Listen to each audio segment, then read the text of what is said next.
주시는 하나님의 말씀은 고린도후서 4장 16절에서 18절 말씀입니다. 고린도후서 4장 16절에서 18절까지 말씀입니다. 제가 가지고 있는 성경책, 신약 성경책 290면 쪽에 290 쪽에 있습니다. 그래도라는 제목으로 말씀을 받겠습니다. 고린도후서 4장 16절에서 18절까지 말씀입니다. 석절이라서 우리 다 같이 한 목소리로 읽겠습니다. 그러므로 우리가 낙심하지 아니하노니 우리의 겉사람은 낡아지나 우리의 속사람은 날로 새로워지도다.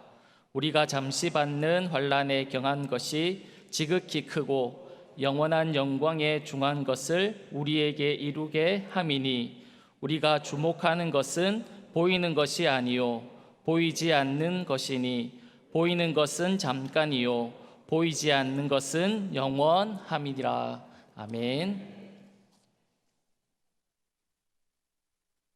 할렐루야. 우리 옆에 분들에게 이렇게 인사하겠습니다. 은혜 위에 은혜를 사모합시다. 은혜 위에 은혜를 사모합시다. 여러분, 은혜가 얼마나 큰지, 그 은혜 위에 은혜를 구하면 얼마나 더 큰 은혜가 임하겠습니까? 저는 우리 동부교회 성도님들이 우리가 생각하고 기대하는 것보다 조금 더 주님께 더 구하는 그런 은혜의 공동체가 되었으면 좋겠습니다. 19세기 후반에요, 아프리카에서 유럽인들끼리 전쟁이 벌어져요. 그러니까 땅은 아프리카인데 유럽인들이 그 땅에서 전쟁을 한 거죠. 아마 아프리카에서 발생하는 여러 가지 자원들 때문에 싸웠던 것으로 보는데요. 이게 바로 보어 전쟁이라고 합니다. 근데 이 전쟁이 그렇게 유명한 전쟁도 아닌데 역사에서 유명하게 기록이 되고 있는 이유 중에 하나가 뭐냐면, 이 전쟁에서 한 군인이 아주 독특하고 특별한 죄명으로 유죄 판결을 받게 돼요. 그가 어떤 죄명으로 유죄 판결을 받게 되냐면 낙심시킨 죄라는 겁니다. 낙심시킨 죄, 이 주변 동료들을 낙심시켰다는 이유로 군사재판에서 유죄 판결을 받았다는 거예요. 여러분 생각해 보세요. 군인인데 군인이 동료들을 낙심시켰다는 거죠. 어떻게 낙심시켰을까요? 그의 입에서 늘 이런 말이 있었다고 그래요. 우린 아마 오늘 적군의 총에 맞아 죽을지도 몰라. 이 전쟁은 결국 우리의 패배로 끝나고 말겠지? 우린 적군에 비해 전략도 부족하고 무기도 너무 약하니까 우리는 질 수밖에 없을 거야. 그러니까 만나는 사람마다 이런 얘기를 했다는 거죠. 근데 여러분 참 신기한 게요, 세상에서 우리가 누리는 이런 은사들이 있잖아요. 은사들 중에서 가장 영향력이 큰 은사가 뭐냐면 낙심의 은사입니다. 그러니까 이 사람이 만나는 군인들마다, 만나는 동료들마다 이런 말을 하니까 군대의 사기가 자꾸 떨어지는 거예요. 무기력해지는 거예요. 심지어 어떤 군인은 탈영하기도 하고, 또 심지어 어떤 군인들은 스스로 목숨을 끊는 일도 발생하게 된 거예요. 부대에서 조사가 들어간 거죠. 과연 왜 이 군대의 사기가 이렇게 땅에 떨어지는가? 뭐가 도대체 문제일까? 찾다 보니까 이 부정적인 말을 자꾸 입에 올리고 살아가는 사람을 발견하게 된 거예요. 그걸 법정에 세워서 군사재판을 받게 되었는데, 그 법정에서 누군가를 낙심시킨 죄라는 죄명으로 결국 실형을 선고받게 되었다는 거죠. 여러분, 낙심이라는 것 얼마나 무서운지 아세요? 여러분, 낙심이 얼마나 무서울까요? 성경 다음으로 읽혀지고 또 가장 많이 출판된 책이 뭔지 아세요? 철로역정이라는 책인데요, 존 버니는 썼죠. 이 책이 왜 성경 다음으로 가장 많이 번역되고 가장 많이 읽혀지고 가장 많이 인쇄되냐면요, 성도의 삶에서, 이 영적인 삶에서 만나는 다양한 상황들을 아주 구체적이고 명쾌하게 설명해줘요.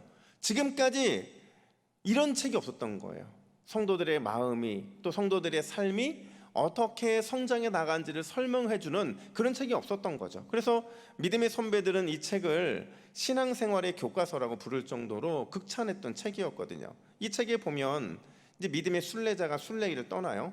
순례의 길을 쭉 떠나다 보니까 동료와 함께 어느 순간 한 늪에 빠지게 되는데요, 이 늪에서 헤어나오는 게 너무 힘든 거예요. 여러분 아시는 것처럼 늪에 한번 빠지면 어떻게 됩니까? 거기 살아나오기 힘들잖아요. 몸부림치면 몸부림치는 대로 더 빨리 가라앉고 빠져들고, 가만히 움직이지 않고 있어도 서서히 빠지다가 결국에는 죽음을 맞이하는 게 우리가 아는 늪이잖아요. 근데 이 존 버년이요, 성도들이 신앙생활에서 만날 수 있는 늪을 뭐라고 말을 하냐면 낙심, 낙담, 좌절이라고 말을 한다는 거죠. 한 번 빠지면 도저히 자력으로는 빠져나올 수 없는 것, 그리고 몸부림치면 몸부림칠수록 더 깊이 빠져들어가는 것, 더 깊이 가라앉는 것, 그래서 삶의 절망으로 결국 우리를 무너뜨리게 만드는 것, 그게 바로 낙심이라는 겁니다. 그래서 그리스도인들에게 있어서요, 굉장히 무서운 적 중에 하나가 바로 낙심이라는 거죠. 가장 무서운 마음의 적일 수도 있다라는 거예요. 여러분들은 혹시 삶에서 낙심이 찾아왔을 때, 낙담이 찾아왔을 때 그 낙심과 낙담을 여러분들은 어떻게 대처해 오셨나요? 신앙생활 하는 가운데 우리는 예기치 않게 질병 만나잖아요. 갑자기 질병이 찾아왔고, 또 생존의 위협을 느낄 만한 두려움에 휩싸이게 되었고, 아무리 기도해도 응답되지 않는 상황도 맞이해 봤고, 확신과 믿음으로 시작한 일이 번번이 실패가 되고, 이런저런 일들로 인해서 마음이 너무 답답할 때, 하나님을 향해서 야속한 마음이 생기는 바로 그때에 여러분들은 그 낙심한 마음을 어떻게 다독거려 오셨느냐 하는 겁니다. 오늘 본문은요, 이렇게 시작을 합니다. 우리는 결코 낙심할 수 없습니다. 우리는 결코 낙심할 수 없습니다. 이렇게 오늘 본문은 시작을 합니다. 누가 한 말일까요? 바울이 한 말입니다. 우리가 잘 아는 그 바울이 오늘 본문에서 낙심한다는 말을 쓰는데요, 4장에서만 벌써 4장 1절에 낙심이라는 단어가 쓰이고, 또 4장 오늘 바로 이 본문에서 낙심한다는 말이 또 쓰이고 있어요. 그리고 4장 전체를 보면 낙심할 수 있는 상황들이 너무 많이 등장을 하고 있거든요. 이게 사전적으로 어떤 의미냐면 이런 겁니다. 낙심이라는 게요, 어떤 목표 달성을 위해 필요한 동기조차 잃어버린 상태, 그때가 바로 낙심의 상태라는 거죠. 한마디로 말하자면 자포자기 상태가 오늘 바울이 사용하고 있는 낙심이라는 이 단어의 상태라는 겁니다. 여러분, 바울이 본문에서 낙심할 수 없다 하는 이런 말을 쓰고 있거든요. 근데 여러분, 이 말을 우리는 고지고대로 믿으면 안 돼요. 바울이라고 해서 낙심할 수 없다는 것을 그냥 바울은 낙심할 수 없다고 말하는구나, 이렇게 그냥 들으면 우리의 삶에 아무런 도움이 안 됩니다. 반드시 이 말 안에 담겨져 있는 의미를, 내포하고 있는 의미를 찾아야 되는데, 그게 뭐냐면 이미 낙심할 수밖에 없는 상황을 나는 경험하고 있다는 걸 전제로 하는 거예요. 나는 지금 낙심하고 있는데 그럼에도 낙심하지 않겠노라고 믿음의 선포를 하고 있다는 거예요. 여러분, 과연 무엇이 바울로 하여금 이렇게 낙심하게 만들고 있는 것일까? 뭐가 바울을 힘들게 했을까요? 한번 생각해 봤어요. 개인적으로 생각해 보면 여러분, 바울의 삶에는 우리가 아는 것처럼 그의 복음 전도자로서의 화려한 모습도 있는 건 사실이에요. 그가 가는 곳마다 능력이 나타났고, 그가 가는 곳마다 하나님의 기적이 나타났는데, 그거는 그냥 드러난 모습일 뿐이라는 거죠. 개인적으로 생각해 보면 바울은 참 낙심할 만한 것들을 많이 경험하고 품고 살아왔던 사람인 것 같아요. 여러분, 생각해 보세요. 그는요, 평생 씨름해야 되는 건강의 문제가 있잖아요. 예수님을 만났을 때 청년 때였어요. 그 청년의 때부터 이미 그의 육신에는 가시가 들어왔는데, 그 가시가 너무 힘들게 하는 거예요. 하나님께 3번 간구했는데 그 하나님 들어주셨어요? 안 들어주셨어요? 안 들어주셨잖아요. 그러니까 얼마나 그 마음에 낙심이 있었겠냐는 거죠. 그가 가는 곳마다 그를 기다리고 있는 게 환영이 아니었어요. 핍박과 거절이었죠. 심지어 수고와 헌신에 대한 배신도 늘 있어 왔죠. 그럴 때마다 아마 바울의 마음에는 이 낙심이라는 단어가 굉장히 그를 힘들게 했을 것 같아요. 또 생각해 보니까요, 지금 고린도후서가 기록될 때가 AD 55년 정도 되거든요. 그러니까 AD 55년 정도라는 것은요, 지금 바울의 나이가 이제 50대가 들어섰다는 걸 의미하는 거예요. 여러분, 여자들만 갱년기 있는 줄 아시죠? 아니에요. 남자들도 갱년기 있어요. 남자들은 드러내지 않을 뿐인 거죠. 저는 그렇게 믿습니다. 근데 여러분, 바울이 만약에 그 당시에 아무리 복음을 미친 사람이라도요, 신체적인 변화, 무시할 수 없는 거거든요. 저도 요즘에 눈물이 많아요. 드라마만 보고 있어도 눈물이 나요. 이게 갱년기 증세라고 하더라고요. 그러니까 바울도 아마 사람인데 갱년기가 임하죠. 여러 가지 숱한 문제들, 또 자신의 문제도 자기 힘으로 할 수 있는 게 아무것도 없잖아요. 그렇다고 바울이 노년에 대한 어떤 확신한 보장이 있습니까? 없어요. 그는 텐트 메이커잖아요. 자기 스스로 텐트를 만들어가면서 하루하루 살아가는 사람이었잖아요. 그도 사람인데 이런저런 이유 때문에 왜 낙심하지 않을 수 있겠냐는 거죠. 근데요, 여러분, 우리가 오늘 본문에서 주목해야 되는 게 뭐냐면 바울이 말하고 있는 이 낙심이라는 단어에는요, 자신만 있는 게 아니에요.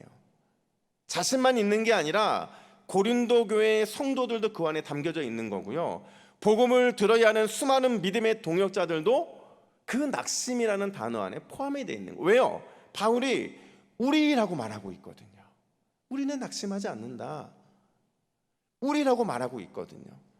이 우리라는 이 단어 속에는요, 대상도 들어있지만 심지어 바울과 그들이 당했던, 또 앞으로 당해야 하는 수많은 낙심의 내용들도 그 속에 담겨져 있다는 거예요. 여러분 생각해 보세요. 바울이 당한 핍박, 바울이 당한 거절, 배신, 이간질, 중상모략, 이런 것들이 담겨져 있는 것도 힘든데 심지어 그들의 일상 속에 있는 경험되는 것들이 있잖아요. 건강의 문제, 가난의 문제, 실패의 문제, 실직의 문제, 넘어짐의 문제, 자녀의 문제, 가정의 문제, 소망 없는 미래의 문제에 이르기까지 수많은 낙심의 내용들이 우리라는 단어 안에 넣어서 설명하고 있다는 거죠. 이렇게 엄청나게 다양한 낙심의 내용들을 우리에 담아서 바울이 뭐라고 선포하냐면 그럼에도 우리는 낙심할 수 없습니다. 이렇게 말하고 있는 거예요. 그럼에도 우리는 낙심해서는 안 된다는 거예요. 여러분 이렇게 수많은 낙심의 상황들이 질벽에 놓여 있는데 낙심의 문제들이 이렇게 너무나도 많이 우리의 삶에 놓여져 있는데 바울이 그럼에도 낙심하지 않겠다. 우리는 낙심해서는 안 된다라고 자신 있게 말할 수 있는 근거가 과연 무엇이냐 하는 겁니다. 첫 번째로 바울은 나는 다르게 보기 때문에 낙심할 수 없다 이렇게 말을 해요. 나는 사람들과 다르게 보기 때문에 나는 낙심하지 않을 것이고 너희도 사람들과 다르게 볼 때 낙심하지 않을 수다 이렇게 보는 거예요. 그리고 다르게 본다는 게 뭐예요? 오늘 본문에 보면요, 여러분 잘 아시는 본문이잖아요. 겉사람과 속사람이라는 단어가 등장합니다. 이 두 단어를 비교하면서 다르게 본다는 그 의미가 무엇인지를 설명하는데요. 여러분 16절 말씀을 같이 한번 읽어볼까요? 16절입니다. 함께 읽습니다. 시작. 그러므로 우리가 낙심하지 아니하노니 우리의 겉사람은 낡아지나 우리의 속사람은 날로 새로워지도다. 아멘. 여러분 오늘 본문에 등장하는 이 겉사람이라는 단어는요, 이 겉사람이라는 단어가 무슨 뜻이냐면 7절에 보면 우리 잘 아는 질그릇이라는 단어가 등장하거든요. 그러니까 깨지기 쉬운 우리의 육신을 의미하는 겁니다. 그러니까 우리가 시공간 안에 살아가잖아요. 연약한 육신을 갖고 살아가잖아요. 그 육체를 상징하는 거예요. 그러니까 따라서 우리의 겉사람은요, 세월이 흐르고 나이가 들면 낡고 망가질 수밖에 없다는 거예요. 한 번은 저희 아내랑 이렇게 침대에 누워 있다가 저희 아내가 저를 보면서 이렇게 말하는 거예요. 당신도 참 늙었다. 죄송합니다. 저희 입장에서는 벌써 만난 지 꽤 오래됐으니까 예전에 생각하면서 그런 얘기를 했겠죠. 제가 뭐라고 대답했냐면 사돈난말하시네. 여러분 여자들이 뭐가 가장 고민이냐면 주름 생기고 기미 생기고, 또 남자들은 뭘 가장 마음 아파하냐면 근육 빠지고. 제가 어르신들 집에 신방 갈 때마다 늘 마음이 아픈 게 뭐냐면 신방 받을 때쯤 되면 늘 병원 가신대요. 왜 이렇게 병원 가는 일이 잦은지. 또 그분들이 약을요, 세상에 무슨 대한민국 약을 그 집에 다 갖다 모아놓은 것 같아요. 약봉지가 이만큼입니다. 그러면서 내가 이 약 먹고 살고 있다는 거예요. 여러분 이건 문제가 아니라 자연스러운 현상이라는 거예요. 겉사람은 이렇게 시공간 안에 살아가면서 연약한 육체 가운데 살아갈 수밖에 없다는 거죠. 반면에 속사람은 어떻습니까? 속사람은 다르다는 거예요. 오늘 본문에서 속사람은 겉사람과 아주 예리한 대조를 이루고 있는데 이 속사람이 뭐냐면요, 예수님을 믿고 난 이후에 중생한 자아를 의미하는 거예요. 바꿔 말하면 우리가 하나님의 형상으로 창조되었잖아요. 그 하나님의 형상으로 창조된 우리의 영적이고 도덕적인 마음, 그게 바로 우리의 속사람이라는 겁니다.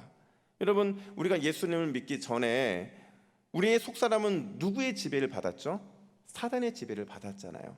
사단의 지배를 받는다는 것은요, 부패하고 망가진 우리의 속사람의 모습이 겉사람과 똑같이 망가져서 결국 죽게 된다는 걸 말하는 거예요.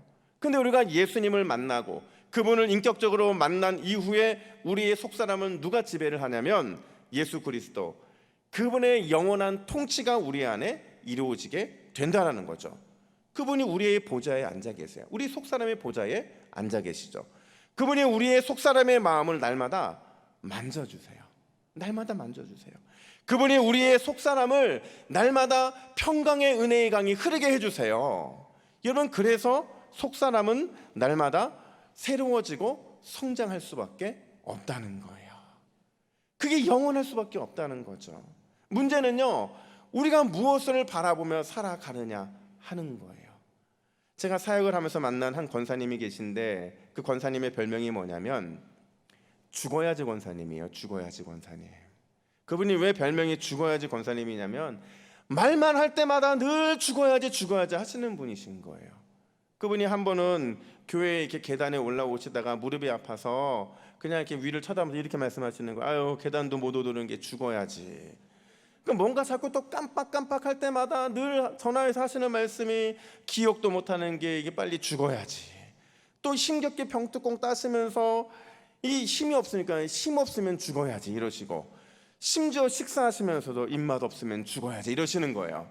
그러니까 제가 그런 꼴을 못 보거든요. 권사님 이렇게 보면서 권사님 왜 이렇게 맨날 죽겠다고 하시는지 한번 제가 물어보고 싶었어요. 그래서 이렇게 물어봤습니다. 권사님, 진짜 죽고 싶으세요? 제가 기도할까요? 그랬더니 권사님 벌컥 화를 내면서 뭐라고 대답하시냐면, 목사님, 세상에 죽고 싶은 사람이 어디 있어요? 이러시는 거예요. 그럼 말이라도 좀 하시든지. 제가 뭘 말씀드리고 싶냐면, 여러분, 날마다 우리가 거울 보잖아요. 거울 보면서 우리 겉사람에 집중하잖아요. 우리 겉사람에 소망이 없다니까요.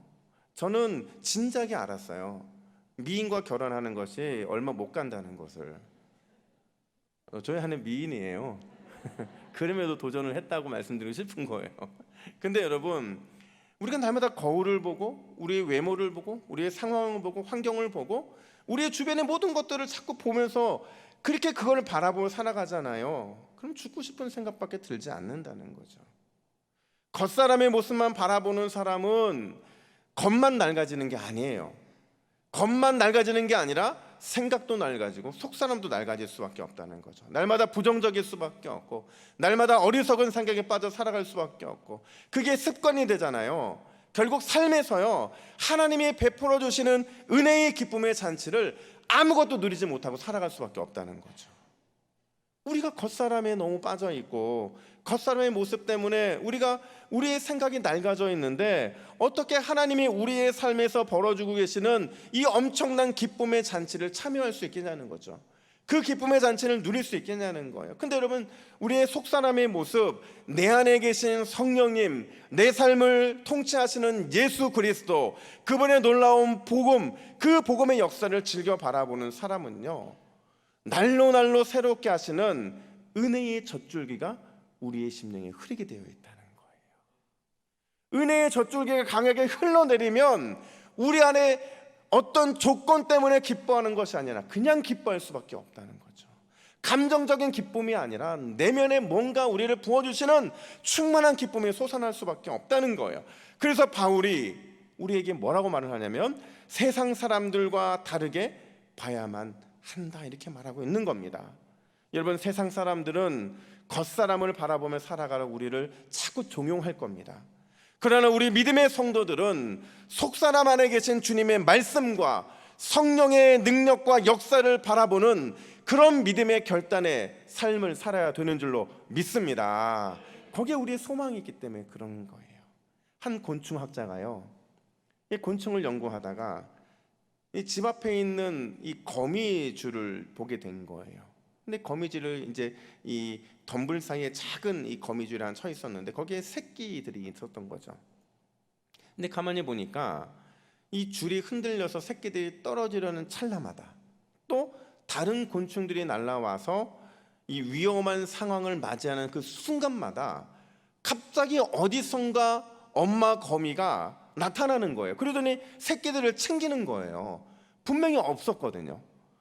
분명히 없었는데 위기 때마다 어려울 때마다 이 어미 거미가 나타나서 새끼를 챙기는 모습을 보면서 도대체 어떻게 저렇게 멀리 떨어져 있고 어디인지도 몰랐던 엄마가 새끼들의 위험을 감지하고 새끼들의 위험을 눈치채고 다가오는 것일까?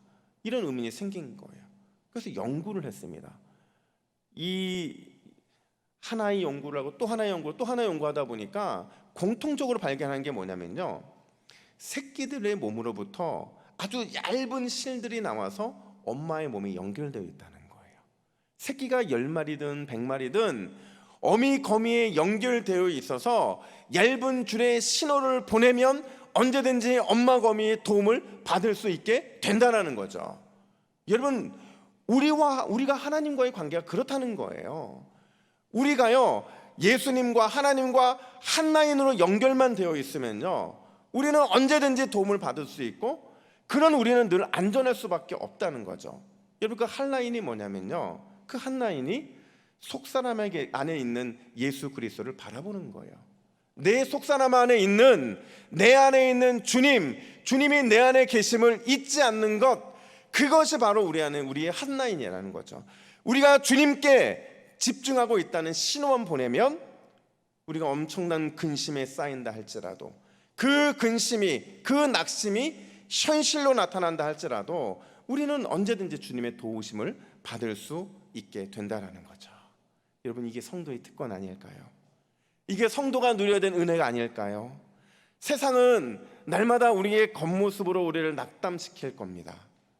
그렇지만 우리 믿음의 성도들은 그래도 우리는 내 안에 계신 예수님을 바라보겠습니다라고 믿음의 결단을 할 수 있는 그 결단의 마음이 우리 안에 있어야 될 줄로 믿습니다. 그 결단의 마음을 가진 우리들은 반드시 주님이 우리에게 승리를 허락해 주실 줄로 믿습니다. 뿐만 아니라 두 번째로 바울은 뭘 말하냐면, 왜 낙심하지 않느냐? 나는 다르게 생각하기 때문이다 라고 말을 합니다. 나는 다르게 생각하기 때문이라는 거예요. 여러분, 오늘 본문 17절과 18절을 읽을 텐데요, 원문을 보면 이 17절과 18절이요, 겉사람은 낡아지지만 속사람은 날마다 새로워지는 그 이유가 무엇인지를 설명하는 구절로 나타나요. 그래서 17절과 18절의 시작은 왜냐하면을 시작하고 있는 거죠. 우리가 그 원문대로 한번 화면 보시고 같이 한번 이 말씀을 같이 읽습니다. 시작. 왜냐하면 우리가 잠시 받는 환난에 경한 것이 지극히 크고 영원한 영광에 중한 것을 우리에게 이루게 만들기 때문입니다. 또 왜냐하면 우리가 주목하는 것은 보이는 것이 아니요 보이지 않는 것이니, 보이는 것은 잠깐이요 보이지 않는 것은 영원하기 때문입니다. 할렐루야. 여러분, 오늘 우리가 이런 이 본문에서요, 바울이 아주 첨예하게 대립시키는 표현이 등장을 해요. 17절에 보니까 잠시 받는 것, 영원한 것, 환난, 영광, 경한 것, 중한 것. 또 18절에 보니까 보이는 것, 보이지 않는 것, 잠깐, 영원. 이게 대조되고 있다는 거죠. 왜 바울이 이런 대조를 쓰고 있을까요? 뭘 지금 얘기하려고 이 대조를 첨예하게 이렇게 자꾸 반복해 사용하고 있는 것일까요? 뭐냐면요, 우리의 최종 관심사가 무엇이 되어야 하는가를 강하게 권면하고 있는 겁니다. 우리 인생의 최종 관심사, 우리의 생각이 어디에 집중되어야 되는지를 말해주고 있는 거예요. 여러분, 우리의 최종 관심사는 뭐가 되어야 될까요? 영원한 것, 영광, 중한 것, 보이지 않는 그것이 되어야 되는 줄로 믿습니다. 이걸요 하나로 뭉쳐보잖아요. 하나로 이렇게 묶어보잖아요. 그러면 뭐가 되냐면, 이렇게 하나로 묶을 때에 바울이 어떻게 다르게 생각하고 있는지, 바울이 무엇을 다르게 생각해야 한다고 강조하고 있는지가 확연히 드러나고 있는데, 그게 뭐냐면요, 잠시뿐인 이 현재에 실망하지 말고 영광스러운 미래를 꿈꾸고 바라보라는 거예요. 답 없는 현실에서 무엇인가를 찾고 답 찾듯이 찾아가지 말고 예수님께서 예비해 놓으신 영광스러운 하나님 나라를, 그 상속받을 그 나라를 더 많이 사모하고 더 간절히 바라보라, 바로 이걸 말하고 있다라는 겁니다.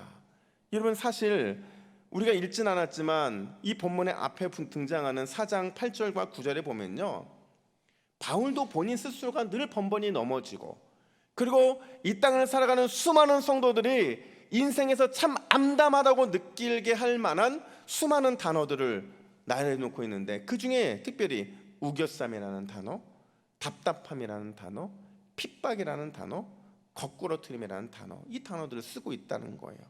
근데 여러분, 중요한 건 뭐냐면요, 바울이 이 단어를 쓰면서요, 오늘 본문하고 연결해 보면 이 암담한 단어들은 우리가 그것을 어떻게 생각하느냐에 따라서 달라질 수 있다라는 거예요.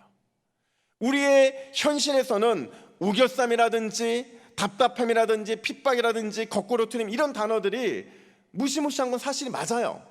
우리를 넘어뜨리기에 충분한 것들이에요.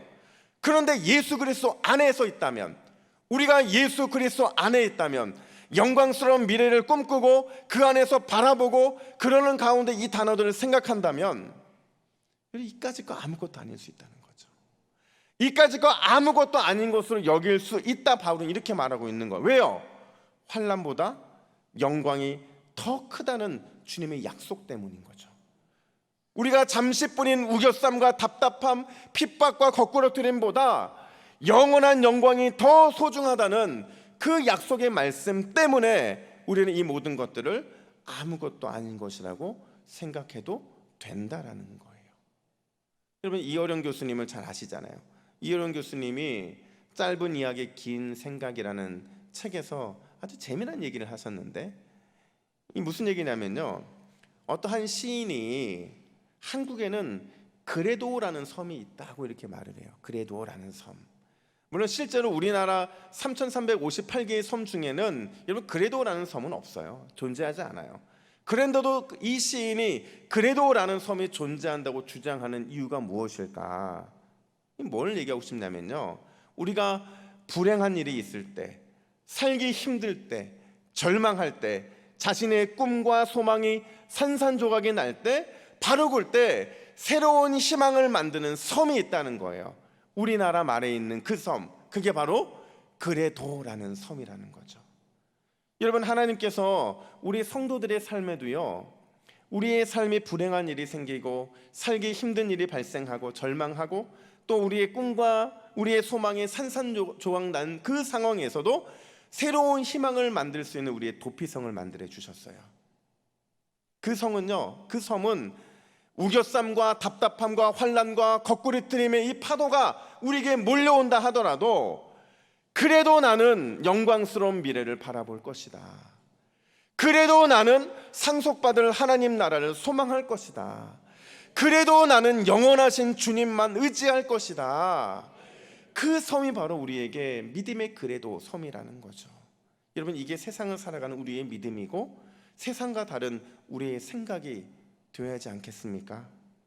우리가 잘 아는 현대 선교의 아버지 윌리엄 캐리가요, 유명한 말을 남겼잖아요. 어떤 말을 남겼습니까?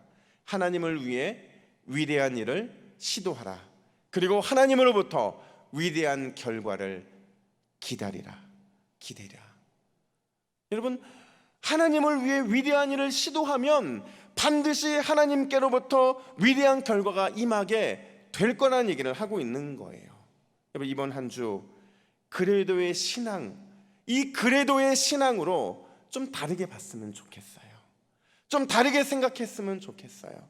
그래서 그렇게 그레도의 신앙을 가지고 위대한 일을 시도함으로 인해서 정말 이번 한 주 동안에 하나님으로부터 임하는 위대한 결과와 열매, 그 충만함을 경험했으면 좋겠습니다. 여러분, 기억하세요. 주님은 위대한 일을 시도하는 사람에게, 그래도 위대한 일을 시도하는 사람에게 위대한 결과의 열매를 주시는 분인 줄로 믿습니다. 그 믿음의 확신 갖고 이번 한 주도 믿음으로 승리하는 저와 여러분 되기를 예수님의 이름으로 축복합니다. 아멘. 기도하겠습니다. 하나님 아버지, 날마다 우리에게 소망을 더해 주시니 감사합니다.